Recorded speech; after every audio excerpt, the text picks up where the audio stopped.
तुम्हारे जैसा तो घटिया और बदतमीज औरत और मैं कहीं नहीं देखी मोटकी भैंसी। तुम लोग को क्या है जी, ना शकल है ना सूरत है, लेकर चली जाती हो तुम लोग ऊपर मेहरबानी करके और तरस खा के वो लोग काम दे देते हैं। यही उन लोग की गलती है ना। कल तक जब तक काम करा रहे थे, जब तक उनके साथ काम कर रही थी काजल रगवानी, तब तक तो वो मेरे जान थे, मेरे धड़कन थे, मेरे कैरियर थे, मेरे विधाता थे, मेरे किस्मत के ताला थे। और अब जब वो काम देना बंद कर दिए, जब काम उनके साथ नहीं कर रहे हैं, वो नीच हो गए, वो घटिया हो गए। तुम्हारे जैसा तो घटिया और बदतमीज औरत और मैं कहीं नहीं देखी मोटकी भैंसी। तुम लोग को क्या है जी, ना शकल है ना सूरत है, लेकर चली जाती हो तुम लोग ऊपर मेहरबानी करके और तरस खा के वो लोग काम दे देते हैं। यही उन लोग की गलती है ना। हाय हेलो नमस्ते प्रणाम, मैं सिंगर सिमर लाल यादव। गाइस मेरे सिमर लाल ऑफिशियल चैनल में आप सभी का स्वागत है। आप सब कैसे, आशा करती हूँ बहुत अच्छे होंगे और मैं भी बहुत अच्छी हूँ। तो गाइस अब एक मुद्दा और निकल के आ गया बाहर। क्या करे, ये सब थमने का नाम ही नहीं लेता है।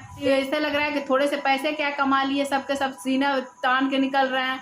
अभी मैंने एक न्यूज देखा जिसमें काजल रगवानी जी बोल रही हैं कि अरे खेसारी इतना नीच आदमी है, इतना गिरा हुआ इंसान है कि उसके साथ तो अब काम करना नामुमकिन है, बल्कि मुश्किल है। मैं कभी उसके साथ काम करूंगी ही नहीं। तो जी हाँ, मैं अपनी दर्शकों से और उनकी फैनों से बताना चाहती हूँ, सच्चाई ये है कि वो क्यों काम नहीं करना चाहेगी। उसको तो खेसारी लाल यादव खुद काम नहीं देना चाहते हैं, ना ही काम करवाना चाहते हैं। क्योंकि कुछ दिन पहले एक बार इंटरव्यू में कहे थे खेसारी भैया ही कि अब उसका औकात नहीं है कि वो मुझे छू सके। बात तो सही है, कितना तेल लगाइए। आज से 3 साल पहले उसकी मूवी काजल रगवानी की जो मूवी है वो 3 साल पहले ही ब्रेक हो गया है, अब नहीं आ सकती उनके साथ। क्योंकि काजल रगवानी को जब मतलब था इनसे, खेसारी लाल से, तो इतना इमोशनली ब्लैकमेल की थी, रोती थी, गाती थी कि मैं बहुत पुअर हूँ और मेरे साथ आप मूवी कीजिए। नहीं भी साइन करना चाहते थे प्रोड्यूसर, नहीं भी लेना चाहते थे खेसारी लाल यादव, तभी भी सेट पर चली जाती थी 9 बजे। अपने मुंह से खुद कबूली है कि 9 बजे पहले, 9 बजे 8 बजे ही मैं जाके सेट पे तैयार हो जाती थी। मजबूरी में, इसकी मजबूरी देख के खेसारी लाल जी, काजल रगवानी की मजबूरी देख के खेसारी लाल यादव इसको मूवी में लेते थे कि चलो एक गरीब का भला ही हो जाए। लेकिन क्या करे, ये सब इतनी अत्याचार कर दिए। ये शुरू से चलते आ रहा है, पहले से भोजपुरी में सब मुद्दा खड़ा करते करते करते कर विवाद चलते आ रहा है। तो क्या हुआ, ये जो यही सब ने पैदा किए हैं। आप अपने आप को सब बोल रहे हैं कि हम ही पैदा किए, हम ही पैदा।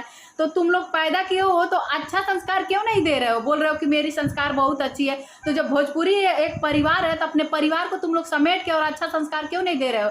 कल तक जब तक काम करा रहे थे, जब तक उनके साथ काम कर रही थी काजल रगवानी, तब तक तो वो मेरे जान थे, मेरे धड़कन थे, मेरे कैरियर थे, मेरे विधाता थे, मेरे किस्मत के ताला थे। और अब जब वो काम देना बंद कर दिए, जब काम उनके साथ नहीं कर रहे हैं, तो वो नीच हो गए, वो घटिया हो गए। तुम्हारे जैसा तो घटिया और बदतमीज औरत और मैं कहीं नहीं देखी मोटकी भैंसी। तुम लोग को क्या है जी, ना शकल है ना सूरत है, लेकर चली जाती हो तुम लोग ऊपर मेहरबानी करके और तरस खा के वो लोग काम दे देते हैं। यही उन लोग की गलती है ना। आज उन लोग को सुनना पड़ रहा है। कल के डेट में तू भटक रही थी, तुझे कौन पूछ रहा था? हम तो तेरी कोई मूवी पहले नहीं देखे हैं। जब से खेसारी लाल के साथ आई तभी से हिट हो गई। आज जब हिट हो गई, 2-4 पैसे कमा ली, तब देखो ना कूदने लगी है और नए नए हीरो के साथ अब जा रही है। तो सुन, तुम लोग को नए नए की तलाश ही रहती है, नए की तलाश रहती है। तो नए में वो चीज नहीं मिलेगी तुझे जो सोच रही है कि मुझे वो पहुंच, वो आसमान की सीढ़ी लग जाएगी। तो अब वो सीढ़ी पर से तू गिर चुकी है। सीधे क्या किया जाएगा? जब सही बात है, जिसको तितली जो होती है उसे फूल पे बैठाता है लोग, लेकिन तुम लोग घुरघुरा हो, जो गोबर में बैठते हुए कीड़ा, वही कीड़ा हो। तुम लोग को फूल पे ज्यादा दिन अच्छा नहीं लगा, तो जब धरती है पर तुम लोग, धरती पे सब लोग रहता है, लेकिन तुम लोग धरती के कीड़ा हो, कीड़ा।